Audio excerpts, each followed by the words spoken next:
Welcome into the PFN Bengals podcast. I am Dallas Robinson. He is Jay Morrison. Jay, how you doing today? I think for the first time in the history of the show, I can say it was great to see you last weekend. We finally met, the PFN Bengals podcast. We met in Cincinnati. It was great to meet you and your amazing wife. So how was the rest of your weekend after we parted, and how are you doing now? Yeah, it was a good weekend. It was great to see you and meet Steph, and got to have a big get together on Father's Day up in Columbus at my sister's house, and had 3 of the 5 siblings together. Both my kids were there. So it was a nice Father's Day. Great theater watching the U.S. Open. I think everybody was ready to get back on the road and go home. I was like, no, Father's Day. I want to stay and watch the end of this. And so we did. We stayed and watched the end of the Open before we hit the road. And now this is our last show before we go on a hiatus. So I have my I'm ready. I'm in vacation mode. I have my vacation shirt on and ready to have some free time this summer. My shirt, if you're not watching on YouTube, Jay's got a very vibrant floral summer Florida type shirt on. Mine's not quite as that, but I do not have an undershirt on. So I'm kind of doing the summer thing, like the summer, just a little bit of a summer vibe. So we're in the same kind of mode here. Yeah. Well, this is going to be our last show for a little bit until training camp. I think it's the Bengals are on vacation. We're going to go on vacation too. Jay's got some trips coming up. I've got some trips. There's just not a lot of news going on. The Bengals are not in town. Everyone's on vacation. So we're going to do the same thing. We'll be back around training camp. If there's some massive news or something Bengals related, maybe we'll hop back on and do an emergency episode. But our plan for now is this to be our last show for a few weeks here. So we've got a lot to cover. We've got some news off the top we'll talk about here with some contract stuff. But most of our episode is going to be a mailbag. We put out the call to the listeners for questions, and you guys gave us tons of questions. So thank you so much. We've got a lot to go over here from a roster perspective and everything Bengals related. So we'll get to that here just in a bit. But there is some Bengals news, Jay. Right before we kind of set off on vacation here, there is some Bengals last minute news that came in. First of all, Tee Higgins signed his franchise tag. I think we thought that would happen eventually. I don't think we thought that would happen this quickly, though. We thought this would happen sooner to training camp, maybe the preseason he'd come in. But instead, he does it now. He does it in the summer before the Bengals kind of go away. So he will play under a $21.816 million franchise tag. It seems like this is kind of what we thought would happen, that he'd come in eventually and do this. But the timing is a little different than what we thought, Jay. Yeah, I mean, I think it's significant, and not so much that it's now, anytime before training camp. I mean, the fact that he plans to be there for the first day of training camp is the big deal here.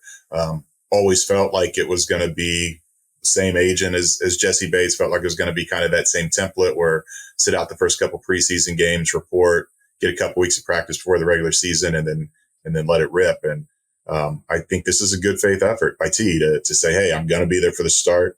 I'm going to be all in this season. Let's go win this thing. And, he'll worry about, technically he's still allowed to sign an extension until July 15th. That is the deadline when that goes out the window.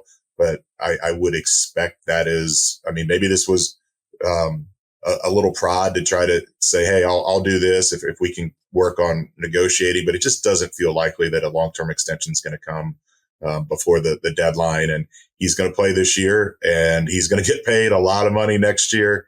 And I think it's really significant especially when you look at, last year, Joe Burrow missing most of camp with the calf, and the year before with him missing so much with the appendectomy. And this, as long as nothing goes crazy, you're going to have Joe Burrow and Tee Higgins and Jamar Chase and Jermaine Burton and all the tight ends, Gesicki, and you're going to have everybody together for a full training camp. And I think that is a really big deal.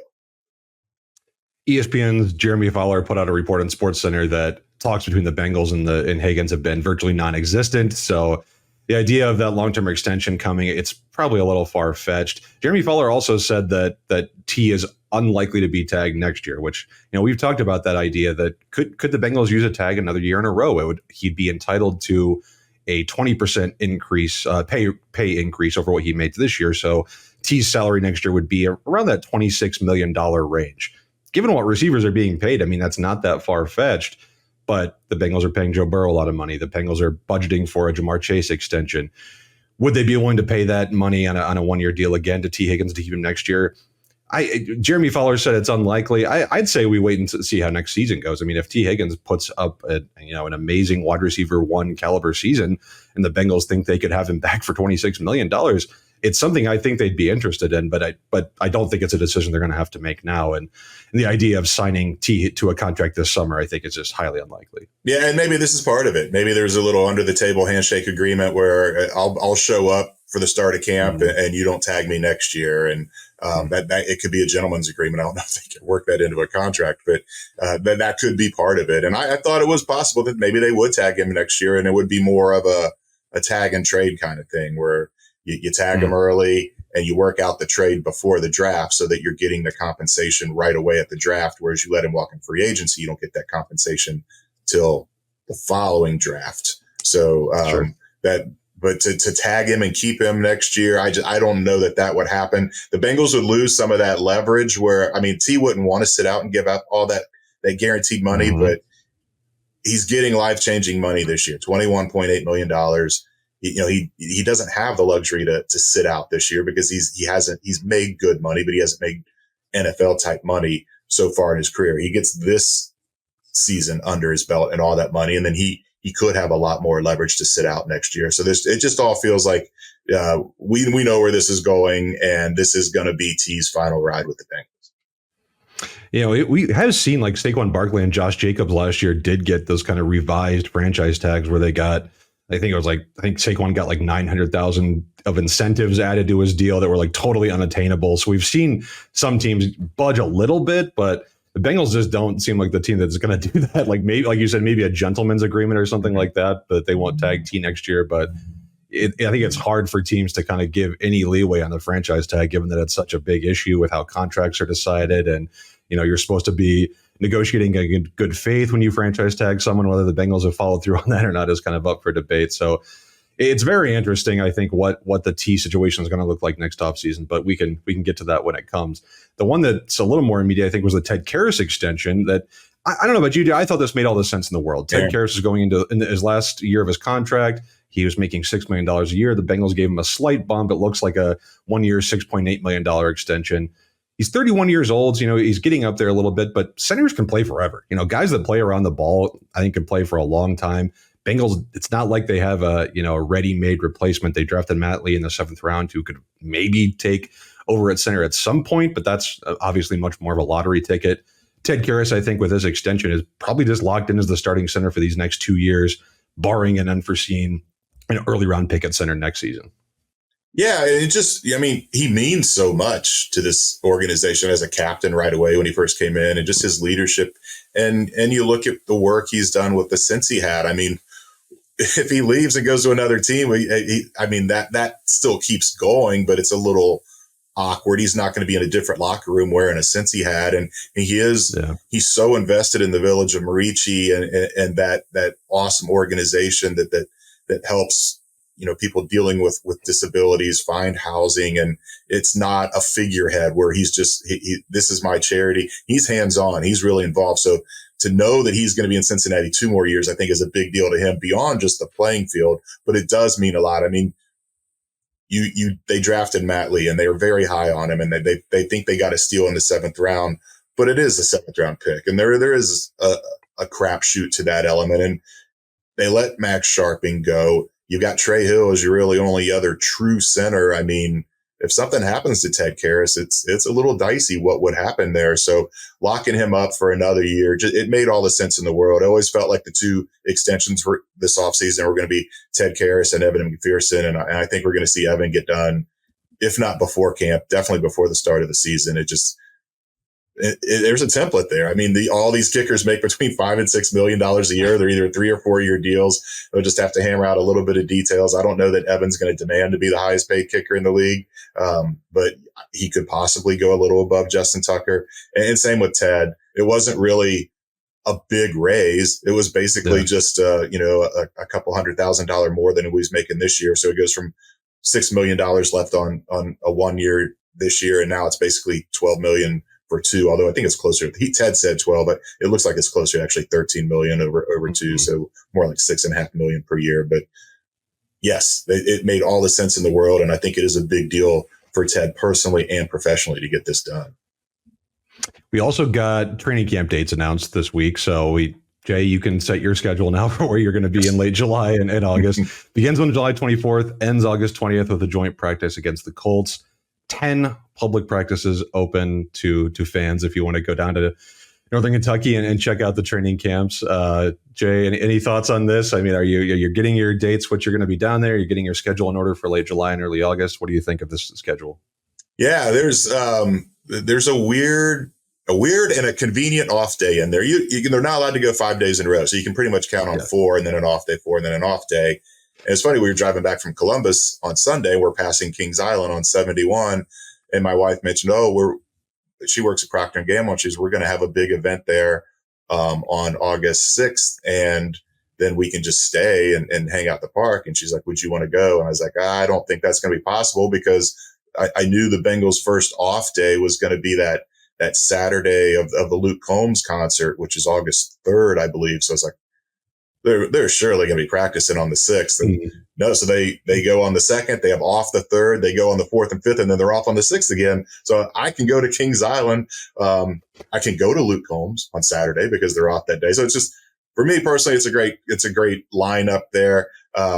It's the one difference this year is they're not going to have that back together Saturday in the stadium because there's the Cincinnati Music Festival that weekend. So instead, it's going to be on the practice fields, and I believe it's going to be Sunday instead of Saturday.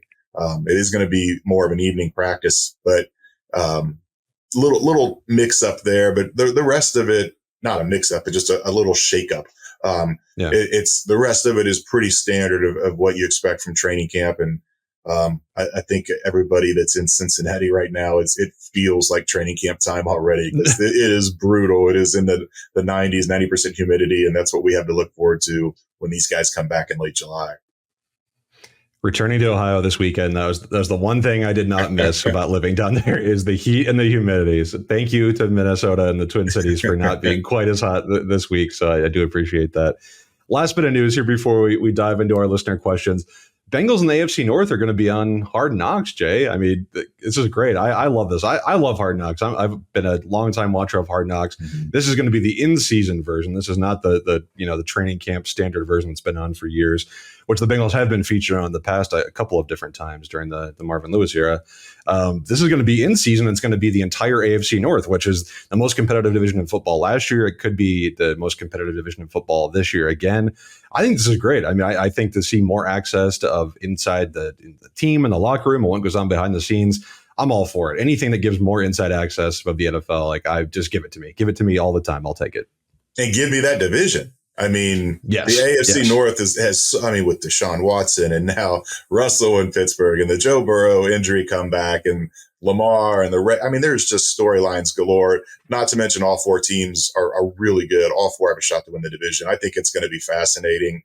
The first thing that jumped out to me when I heard them announce that is, well, I guess this means Joe Burrow is not going to be on Netflix as quarterback season 2, because I can't imagine they would have 2 TV crews following this team around. Like, really, it'd be 3, because the Bengals have their own in-house production. It's kind of a behind the scenes Hard Knocks light kind of thing. So, and they better get the locker room done, because having covering this team in 2013 with Hard Knocks around, they're everywhere, and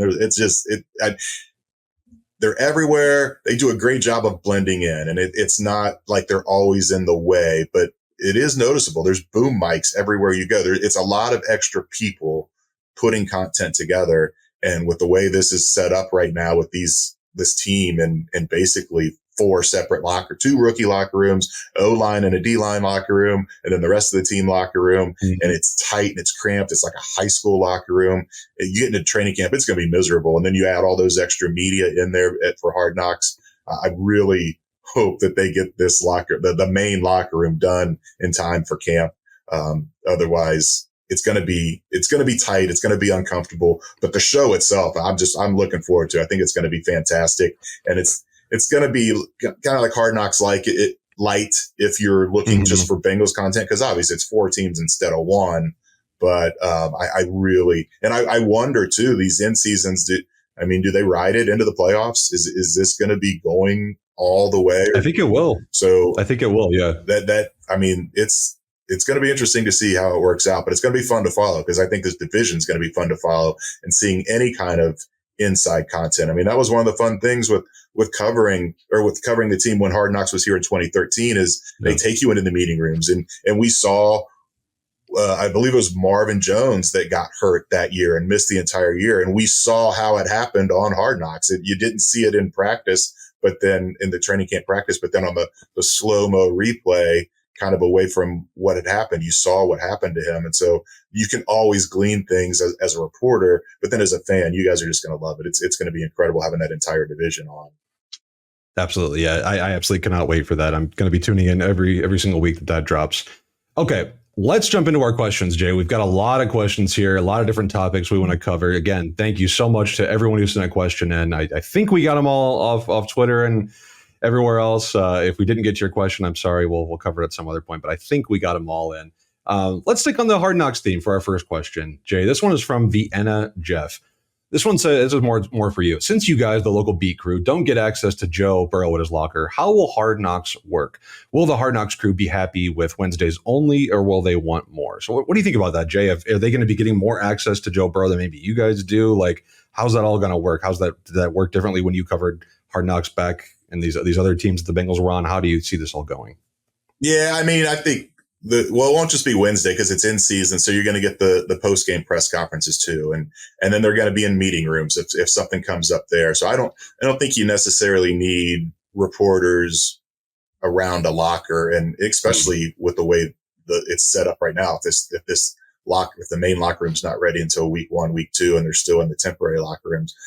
So I think they'll get more than enough content from practices, from meeting rooms, and then from his official podium press conferences. And you've got all the other players, Jamar, number one among them, who holds court on Thursdays. There's going to be plenty of other opportunities to get guys standing around the lockers. And again, it's 25% of the show. There's 3 other teams to worry about. So I don't think it'll be a big deal. Yeah, I don't either. I mean, to me, the most interesting part is that behind the scenes stuff. Like, I want to see Joe Burrow talking to Dan Pitcher and Zach Taylor and talking about how they orchestrate these game plans, right? Obviously, they're not going to divulge exact details of stuff, but that's the type of stuff that I want to see is just like the communication between how do they come up with certain ideas? How do they come up with certain game plans? How does it work behind in these meeting rooms? How does the communication work? I mean, that's the type of stuff I'm interested in. And I think most people are when these behind the scenes shows kind of come on. So I don't think that'll be much of an issue to grab that type of content. Next one here from Randy. Is this the year the Bengals finally avoid the slow start that has plagued the team the last few years? I think it's kind of hard to say at this point. Obviously, anything can happen, and Joe Burrow is kind of still recovering from this injury situation. But I think it is, if only based on the schedule, right? The schedule has set up totally in the Bengals' favor. You're playing New England, Kansas City, Washington, Carolina, Baltimore, and New York Giants for the first 6 games. Easily should be 4-2 at worst, I think. I mean, maybe they drop one of these games to Carolina or Washington and end up at 3-3, but envisioning a 2-4 start or anything like that, it's almost inconceivable barring another significant injury to Joe Burrow. Yeah, like I've said before, 3-1 feels like the floor, and if you want to play Kansas City on the road, week 2 is better than week 17, and get them early. They've got a rest going on. They've got suspensions coming. They typically started a little slower the last few years. So, and the main thing is right now they're healthy. And, we said that last year too, because it was, Joe Burrow's first healthy training camp and then 2 days in pop. But it is setting up to be a fast start with the roster they have, with the schedule they have. And I know there was another question we'll probably get to, but I just, the idea of the players, Zach playing the starters in the preseason, and he's open to it. So you can never say never, but I'd just be surprised, especially with, we'll see where Burrow is, come training camp, and if he's still taking days off and he's still feeling a little bit with the wrist, if you're not going to have him in there, why have the rest of the guys in there? And I don't think rust from not playing in the preseason has been a big reason for those 0-2 starts. I think it's the lack of having Joe Burrow in training camp and other factors. And the risk reward is just so out of whack there if you play him, what are you talking? What, a series, 2 series? The benefit of that is negligible. It's keep these guys healthy, get them to September 8th, and then hit the ground running.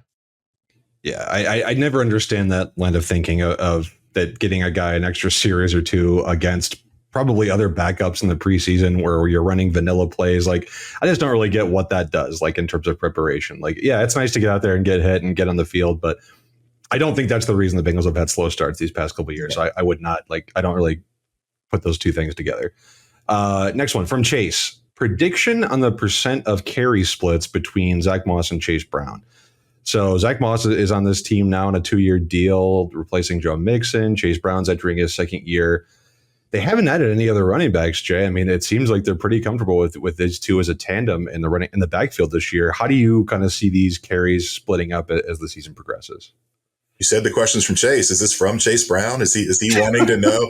That's the thing. He wants to know. I don't think anybody knows right now. It's going to be a feel kind of thing. If I was guessing, I would say in terms of carries, probably a 60-40 split in favor of Zach Moss.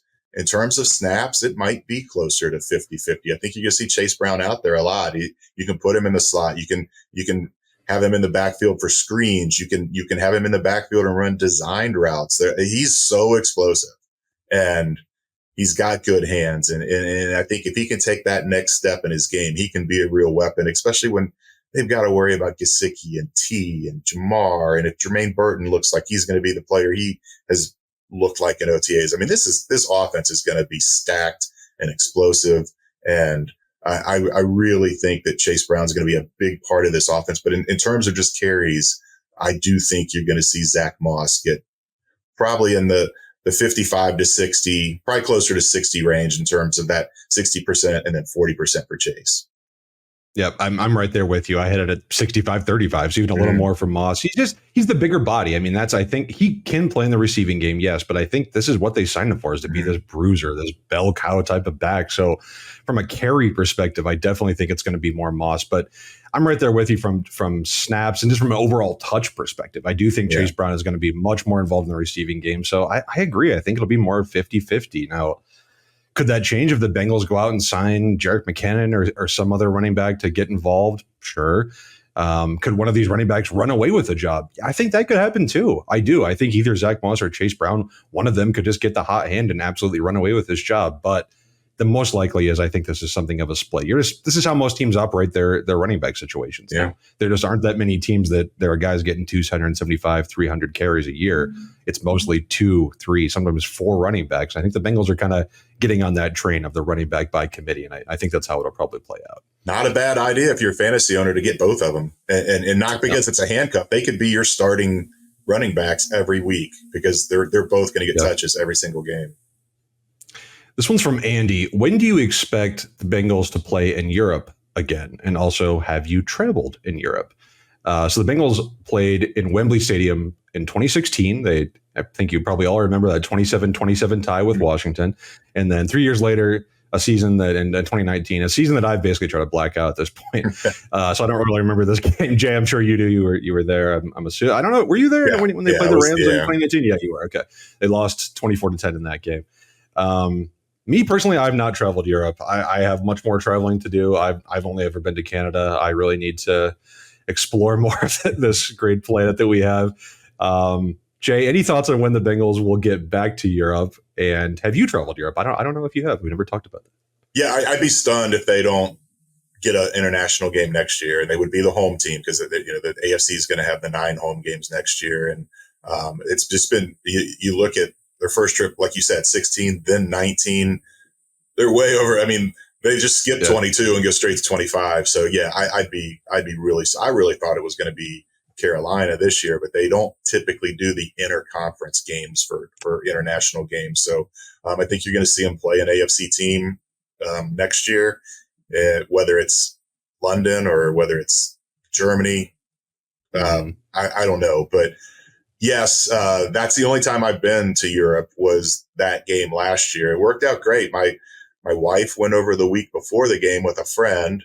They had an Airbnb in the Wimbledon area, and then the friend flew home on game day. And then Monday after the game, I went up, rode the rode the tube up and met her. And then we spent the whole week in London, did one day in Paris. We took the channel, at the Eurostar, I think is what they call it. And went under the English Channel. And it was great because she had done Paris a couple years earlier with her friend for their 50th. And so she knew where to go and she knew how long everything took.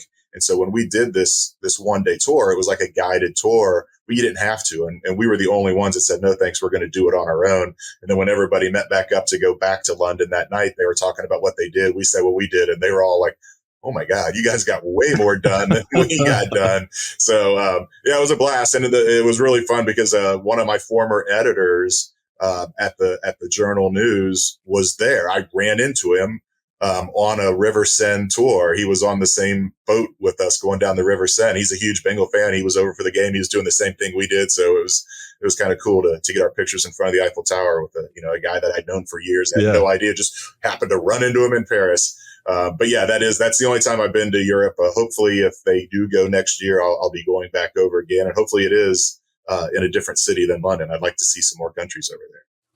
Yeah, let's hope Jay can get to explore Germany or wherever they have the next game. I hope you can explore some other countries. The NFL launched this program in 2022 called the Global Markets Program, where they're like trying to build awareness in all these different countries, and 25 teams have some sort of relationship with countries. So like the Saints are linked to France. Obviously that makes a lot of sense. And different countries are linked to different teams. Bengals are one of the teams that was not involved in that program. And I don't really know why. I don't know if you know why, but like, I thought that was interesting. And I wonder if that has any effect on like who gets these international games. Like, are they going to want to pick the teams that are linked to these different countries and stuff? I have no idea. That's all purely speculation, but just kind of did find it interesting the Bengals were not one of those 25 teams that I don't know if they chose to be involved in this or declined to be involved in this or what the behind the scenes is, but they are not part of this global markets program. Yeah, it's yet. It was kind of a TBD. Okay. They plan to. They're just trying to figure out which city they want to pair with, and they just gotcha. And maybe that's another reason it wasn't this year, and it's going to happen next year. Maybe they will have a city to pair with. Munich is the sister city of Cincinnati, so that would make all the sense in the world. But I think another team already had Munich as their paired team, so lot that goes into that. But they are planning on taking part in it. They just haven't found their partner city yet. This one's from Michael. I'm not concerned much about Joe Burrow re-injuring himself throwing the ball, but how much of a re-injury risk do you think is there for him for being sacked or for catching himself with his hands when he falls? I mean, I think the risk is probably there. I mean, that's how we think he suffered the injury in the first place, was getting hit and falling and taking that weight. I think it is there and anything can happen, but I don't know. It's not like it's hard to predict that something like that is going to happen. I think the possibility is always there, and Joe Burrow has suffered these kind of injuries that have affected him, but it's hard to say. It's like we don't have a crystal ball to say what could or could not happen. Is the risk there? Sure, but I think it's there for a lot of different players at a lot of different times. Yeah, don't have a crystal ball, don't have a medical degree, so this would be a good question for doctors. But I kind of downplay it. I think when you look at that injury last year and what Joe talked about last week or 2 weeks ago, whenever it was, and he spoke about overcompensating for one injury and causing issues elsewhere. And I think that's what happened with the wrist. His calf was so sore and he couldn't drive off of it when he was throwing the ball. So he was trying to get more velocity and by putting more torque on the wrist and really snapping those throws off. And that may have been where that came from. I think that the hit from Clowney was just the straw that broke the camel's back, so to speak. It wasn't what actually caused it. And, it's an injury that is unfamiliar. No quarterbacks had this before, but I doubt that impact of a fall, maybe if he falls and then twist it and that could be one thing. But getting sacked, I think, is not as big of a deal because he's probably going to have the ball in his right hand. So if he's going to break his fall, it's going to be with the left hand. Now it'd be like the Clowney thing where he gets rid of the ball, then gets hit and then braces going down. But I don't think that the impact of bracing himself on a fall is as big of a concern for re-aggravation as just the throwing motion and the torque of the wrist and someone going through this that we haven't seen someone at that position do before.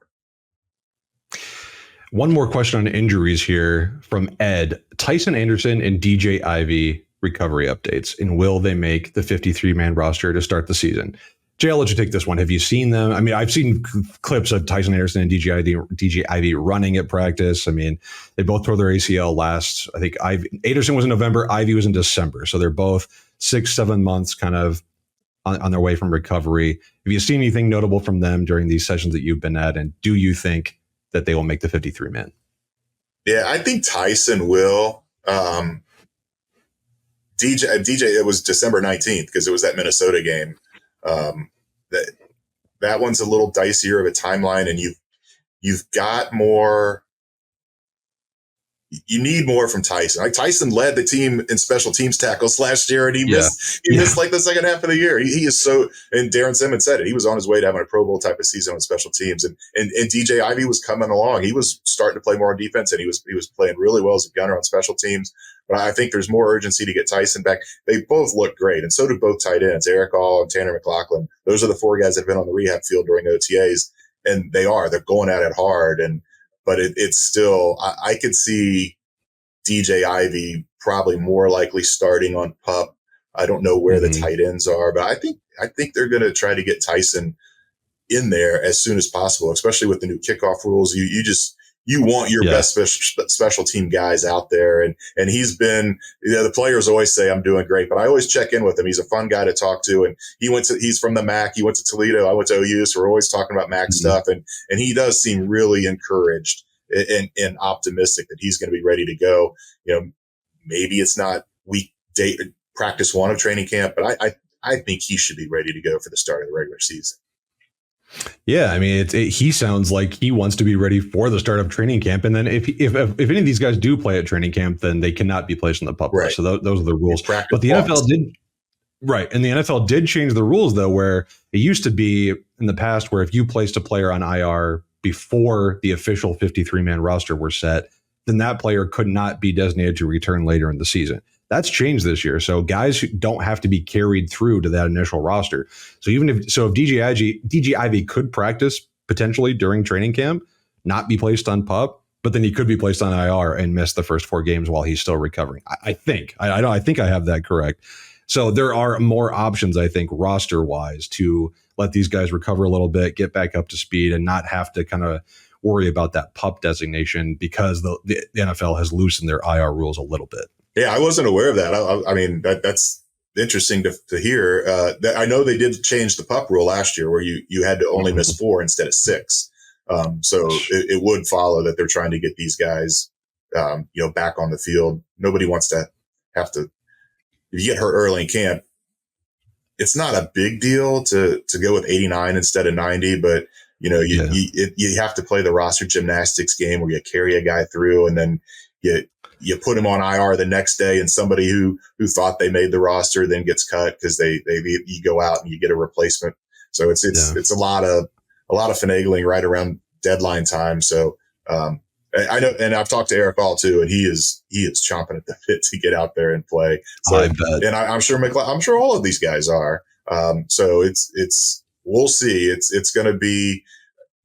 I'd be surprised if all of them are ready to go early in camp, and especially, like I said, Ivy too. But I think you're going to see those tight ends doing everything they can to get on the field. And again, you got 2 of them, and it went from a position where there was almost no tight ends to now a really deep position. And maybe they do kind of play the game and put one of them on PUP and just get that extra roster spot until they need it in week 5. This one's from Strawberry Ice, our buddy that we go on his show regularly. Make sure you check out Jeff's show. Hey, there you go. Excellent. This one is about Corey Dillon. Do you think Corey Dillon will get in the Ring of Honor this year? Jay, we've talked a little bit about the Ring of Honor. I would say yes. I would lean towards yes. I know he's had kind of the little bit of dissension with the franchise, and there's not such a great relationship there. But I do think just based on play, he will be the guy. And then I think this is who we said last time. I think Dave Lapham for me is the other guy, just based on the relationship he has with the team, the face of the franchise that he's become as a broadcaster. I think those are the 2 guys I would lean towards. What about you? Yeah, in terms of merit, yes. But I still wonder, and I guess Lapham kind of falls into the old school, where, one old school, one new school. My question is, did Corey Dillon help or hurt himself with that rant last year? He's definitely deserving, but maybe that turns some fans off, and this is a fan vote. The other thing, I think people are still a little scarred about Ken Riley going in after his passing, both the Hall of Fame and the Ring of Honor. And I don't think anybody wants to see that happen again. And, I start looking at this list, and who are oldest guy, Bob Trumpy, 79, Lamar Parrish, 76. Both of those guys deserve to go in. And maybe they do start just ticking off the oldest Bengals, and not the ones that have been here the longest. And, Bob Trumpy was part of that first draft class in 68. And so maybe it goes that way. I know a lot of the season ticket holders are younger, but a lot of Bengals season ticket holders have tickets for years, and they remember these guys and how valuable they were to getting the franchise started. So, if I was going Merritt, nobody deserves it more than Lapp, what he did on the field and what he's done as a broadcaster. And Corey Dillon is right there on the cusp of, possibly being considered. He should get more consideration for the Pro Football Hall of Fame than he does. But anytime you have a fan vote, it's a popularity contest, and there's other issues at play. So I think the other ones always, the last few years have felt like rubber stamps, like you knew who it was going to be. Yeah. And this year it's going to be interesting to see. I'm really eager to see how this vote plays out. This one's from Mike. I was confused by the wording of this question from Mike. Who will win the division next year between? Oh, maybe it's who won the division next between the Steelers and Browns. Okay, so they're asking who's going to win it. Okay, so not next year. Next year, I think it's going to come down to the Bengals and Ravens, but they're asking who is going to win next. Like who could win the next title between this team? Okay. For me, I think I'm going to go with the Cleveland Browns I over the Steelers. I don't know what the Steelers quarterback situation is going to look like after this season. Justin Fields and Russell Wilson are both free agents. You can say the same thing about the Browns, frankly, with Deshaun Watson, that eventually they could get out of that contract. But the Cleveland Browns have a much, much better overall roster than the Steelers do. I think their coaching situation is excellent. Their offensive staff is good now. I think they have an excellent GM. I think their roster is in a much better place than Pittsburgh. I think there is a huge gap between where the Bengals and the Ravens are and where the Browns and the Steelers are going into this season. Maybe that closes a little bit as the years progress, but I still do think the Ravens and Bengals are going to be the class of this division for quite a while. Yeah, never bet against the trend. And the Browns have never won an AFC. The AFC North's been around since 2002. They've never won one. I agree. They have a better roster than Pittsburgh right now, but there's probably been other years they've had a better roster, and just finishing ahead of Pittsburgh isn't enough. You have to win the whole thing. So, who wins it next? Yes, this year I think it's going to be Baltimore or Cincinnati. But of those two, which one wins it next? Whether that's 25, 26, 27, whenever it is. What year? I'm going to put a bet down on Pittsburgh. Okay. This one is from the Marvel Hacks. Rank the best players in Bengals history to wear number 85. We've got Isaac Curtis, Chad Johnson, Tee Higgins, Tyler Eifert, Tim McGee. Jay, I'll let you give your rankings first for the number 85. Who do you have? Yeah, I think this is pretty easy. I just did the top receivers in Bengals history, and Chad, Isaac, and then I had, Chad right there at the top. Isaac, what I have 5, which some people didn't like. And then I had T and Tim McGee. That was one of the hard ones. Who's 10, who's 11? I put T at 10. I put Tim McGee at 11. And I think Eifert is behind those guys.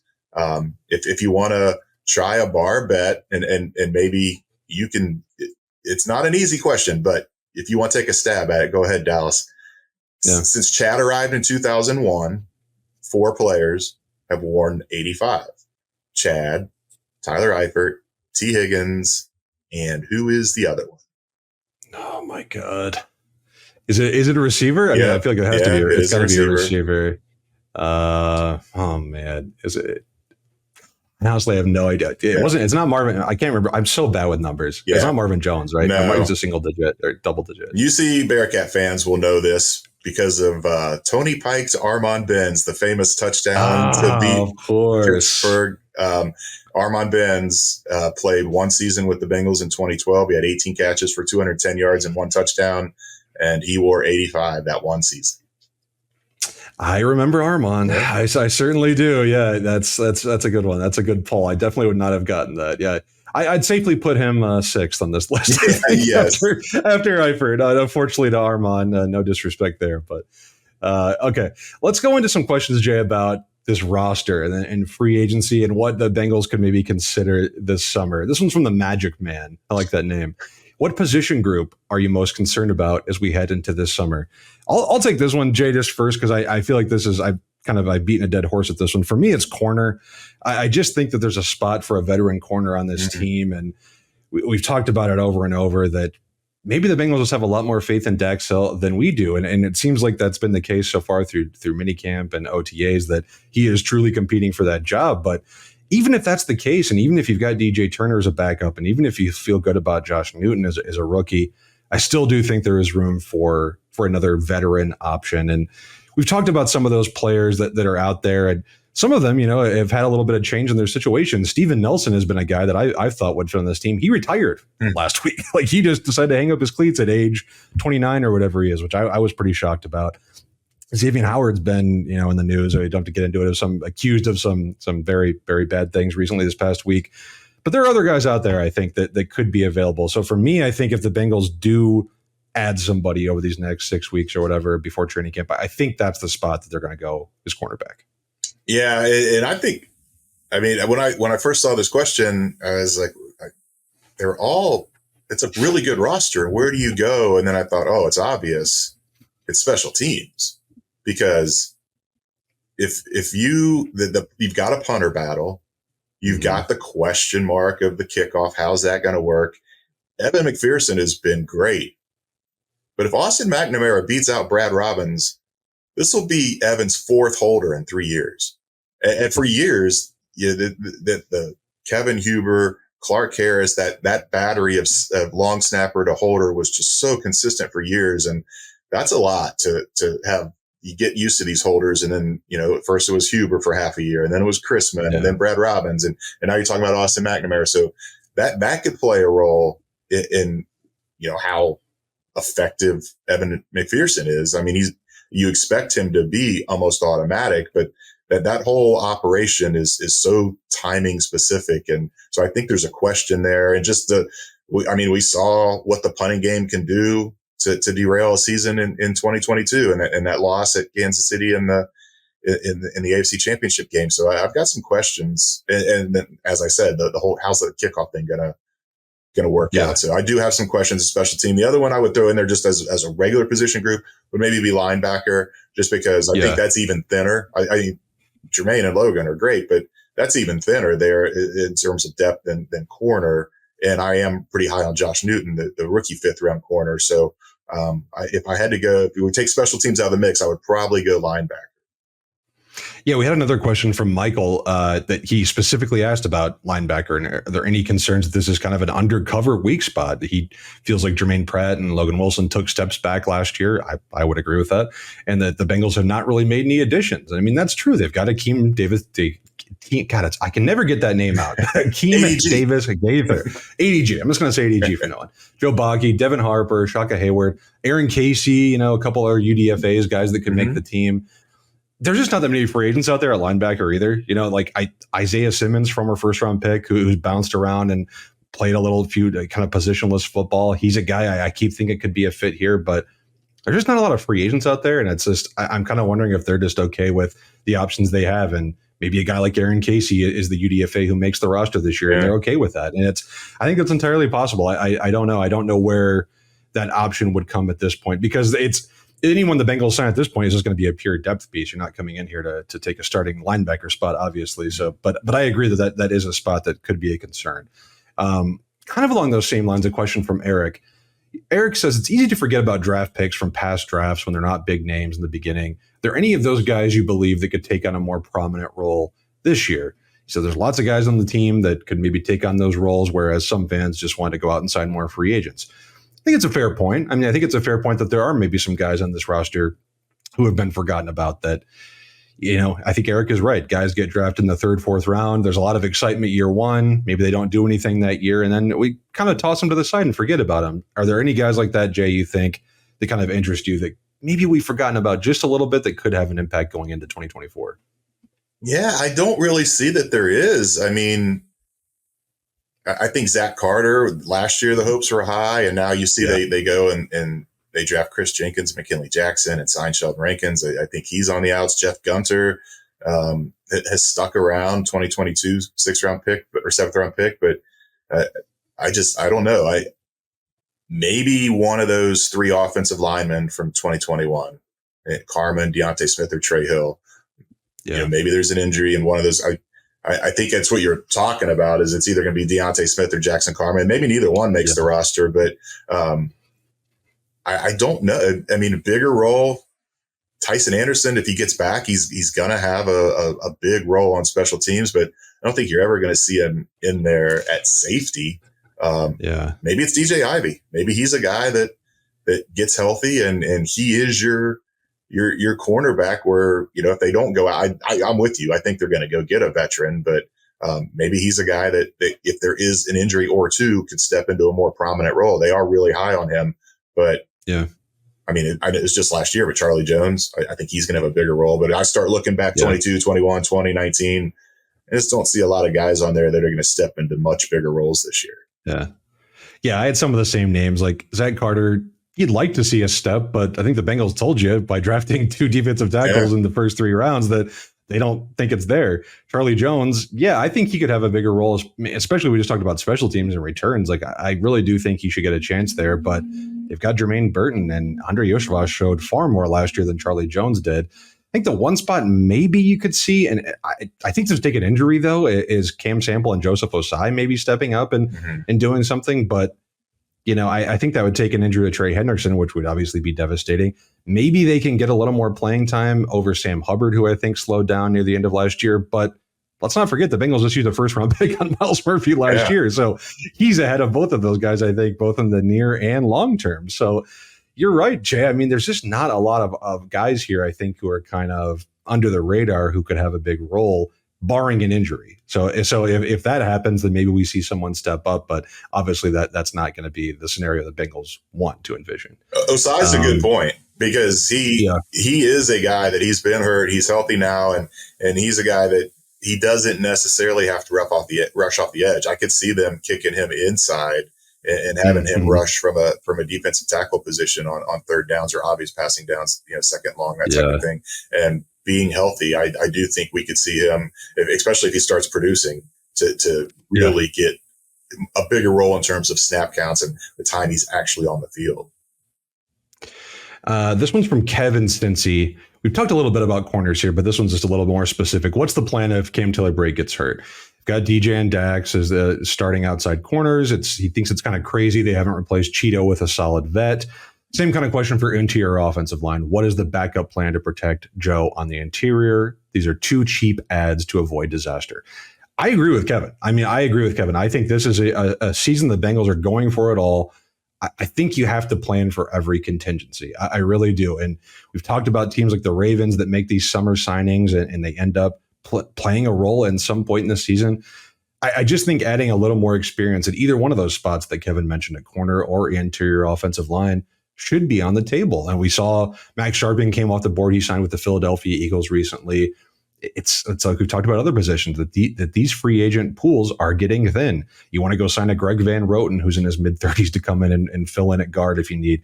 Guys like Phil Haynes. These are anonymous NFL players that, yes, they have experience, but these are the type of guys you're going to get at this point in the offseason. I still think it's worth it, though. I still think it's worth adding more depth at those 2 spots. And in a season where you're going for it all, I just think you want to build in all those backup plans that you can. Yeah, I mean, I think they have a solid backup in Cody Ford to play guard if something happens to one of those 2 guys.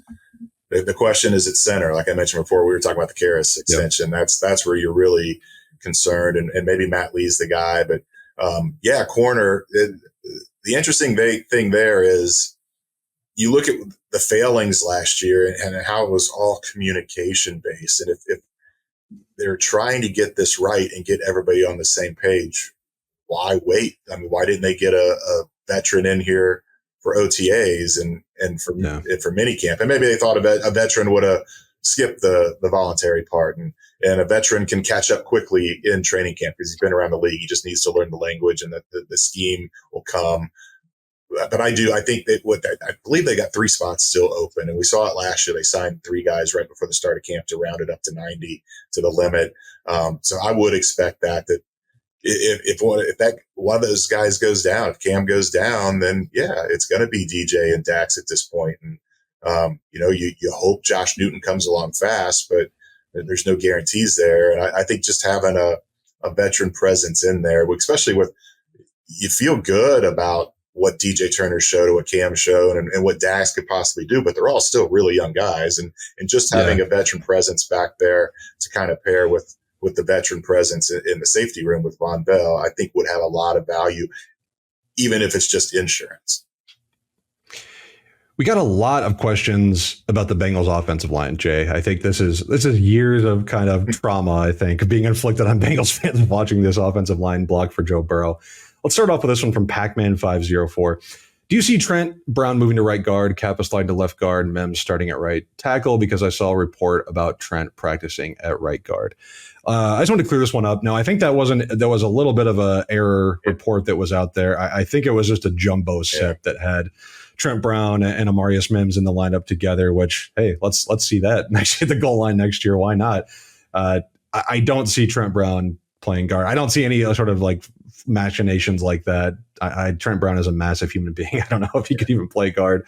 I think that right tackle is going to be a competition, and whoever doesn't win that job between Trent Brown and Amarius Mims will be the swing tackle, and that's just how it will go. I don't think there will be any sort of movement to guard from either of these guys. No, I don't either. And even if they did move Trent Brown to guard, they just put him at left. You wouldn't move all those pieces around and have Kappa go play a position he hasn't played before. And I don't think Trent Brown's too interested in playing guard.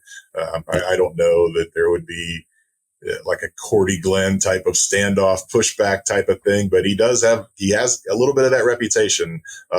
So I think that he just more than likely, if Amarius Mims wins that job, you're going to be looking at Trent Brown as your swing tackle.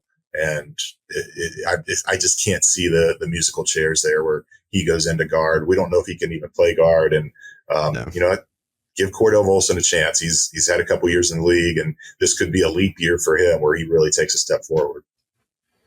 This one's from Bengelman Brothers. I'll give this one to you, Jay. Will Jackson Carman be on the roster come September? We've talked about this a little bit in the past, but what's your take if you had to guess right now? Is Jackson Carman on this roster opening day?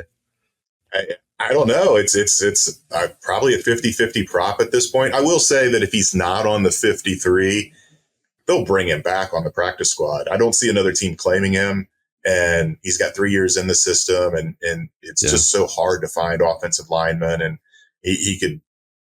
I'd be surprised if they just cut him completely and moved on. Now, if it's attitude based as opposed to performance based, then maybe. But it seems like it's gone on a little bit for the light's gone on a little bit for Jackson, and yes, the performance hasn't been great, but he does seem more invested, and he's really trying to make this career work. But there's, Devin Cochran, I think, is a real wild card in this, and he could win a spot there. And then Deontay Smith and Jackson Carman would both be on the outside looking in. And I don't know. I think it's a coin flip right now, whether he's on the 53, but I think it's a much greater chance that he is with this team in some capacity, whether it's practice squad or back into the 53. Yeah, I think for me, I'd put it even higher than a coin flip. I think that he will be on this roster barring some sort of significant issue. I think they'll have the starting 5, and then Amarius Mims, if he doesn't win the starting right tackle job, Cody Ford, Matt Lee, and Jackson Carman. I think that's in my mind will be the starting 9. Maybe they keep 10, and maybe then I think at that point Jackson Carman would definitely make the roster. But I just think what they've invested in him and how the Bengals kind of treat these guys that they've drafted pretty highly, there's just no reason to give up. I think you've stuck with him for 3 years. What's one more year, right?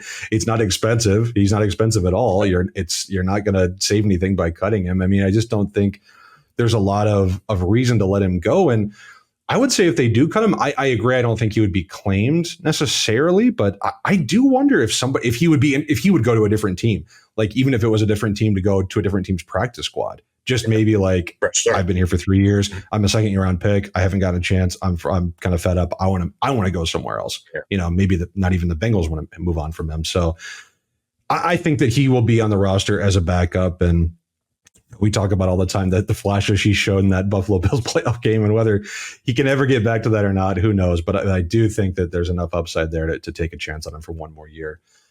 This one's from Man. I think we kind of already covered this one, that the Bengals need depth on the interior offensive line. I think Jay and I both agree that could be a spot where they would target at some point. But, between Cody Ford and Matt Lee, I think the Bengals like what they have for the most part. This one is from Doug. How is the new offensive line looking? Do you think Zach will play starters more in the preseason after these slow starts? We touched on that a little bit, Jay, at the beginning.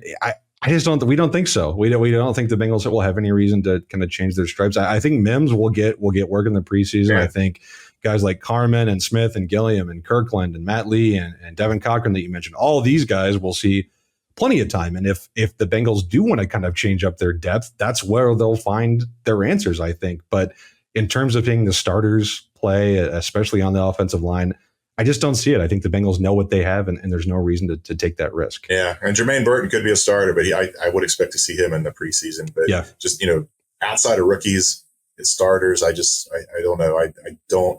Maybe it's safety because they are thin there, and those guys might have to get in there and play some. But generally, especially on offense, I don't see it happening.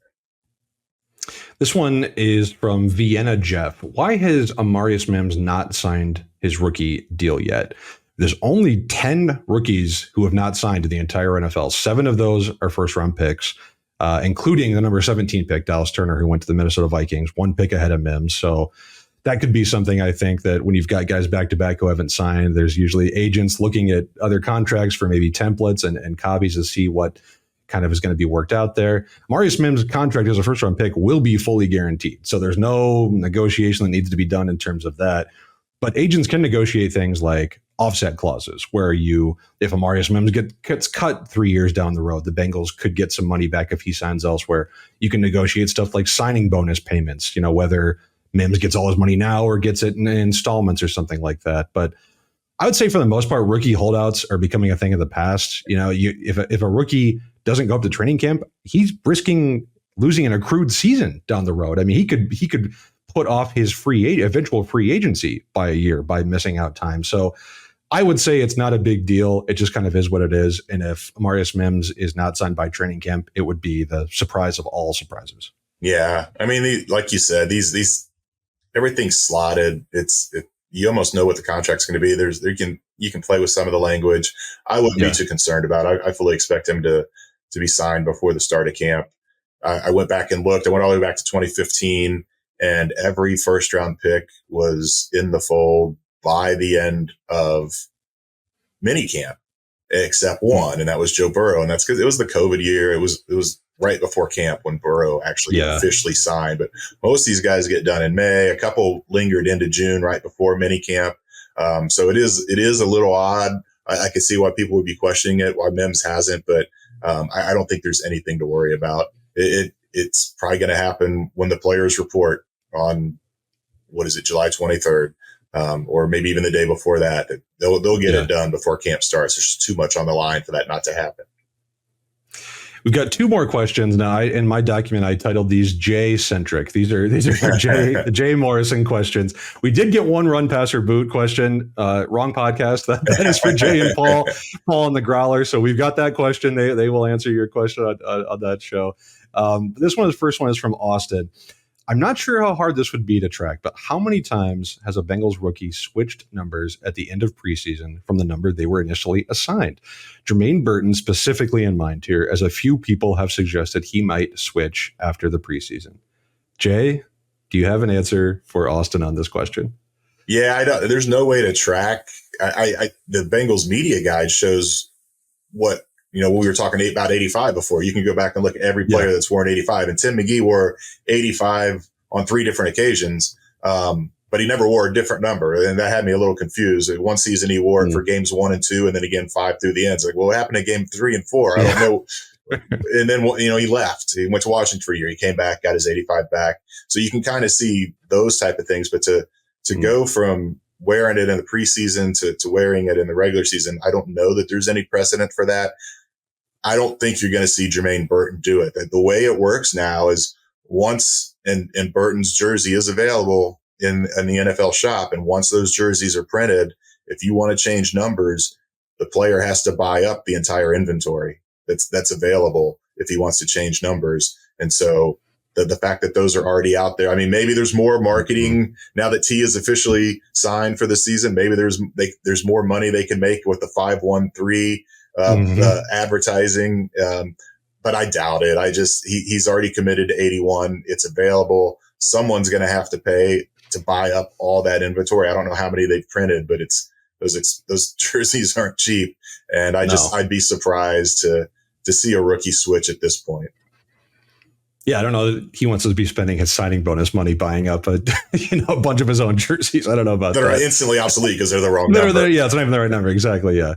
All right, this is our last question. This one is very specifically for Jay. This one is from Damon.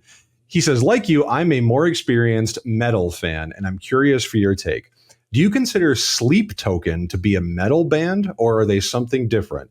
This seems to be a topic of discussion among metal fans. Either way, they're 100% worth checking out if you haven't yet. Jay, I pulled up one little song right before we started and took a listen. Not bad for Sleep Token. Good job. You're much more of a metal guy than me. What did you think of Sleep Token and your thoughts on Damon's question? Yeah, I haven't listened to a lot of them. I do listen to Sirius XM Octane, the hard rock channel, and they do play them on there. So I have heard them. I'm not big on labels anyhow. I mean, they are right there in the genre. Now they do kind of go off in some different directions with some different stylings, and it's not your traditional metal, maybe new age metal. But I have no problem with that. I like bands that experiment and try different things. And like I said, I don't listen to them a lot, but the little bit I've heard, I think if they belong on Sirius XM Octane, then they belong in the metal conversation. It's good enough for Sirius Octane. It's good enough for Jay Morrison. That's what we've determined today.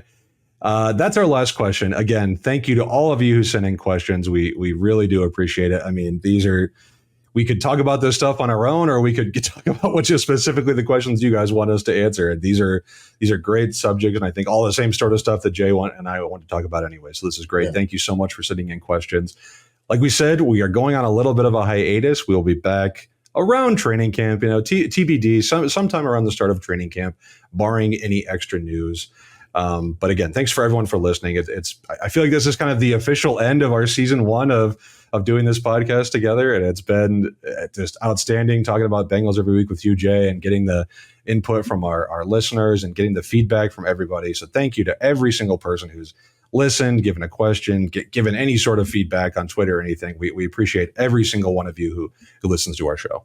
We need a cliffhanger. I mean, it's season 1. You gotta have a cliffhanger to bring him back for season 2. Well, oh man, I don't know what that would be. We need something else, like some other big question to answer here at the end. But I think we almost covered them all. Maybe my summer vacations. Will I get sunburned, injured, or arrested? Oh man, I don't want to say arrested because I want to keep doing the show with you, but I'm not going to rule that out. For me, I think, I'm going back to Vegas here in a few weeks. I was there for the Super Bowl, but my wife wants to go now. She's jealous. We're going in mid-July, and I'm starting to look at the temperatures out there. It's like, I guess mine will be, do I survive or do I end up with a heat stroke if we step out for more than 5 minutes? I'm not really sure.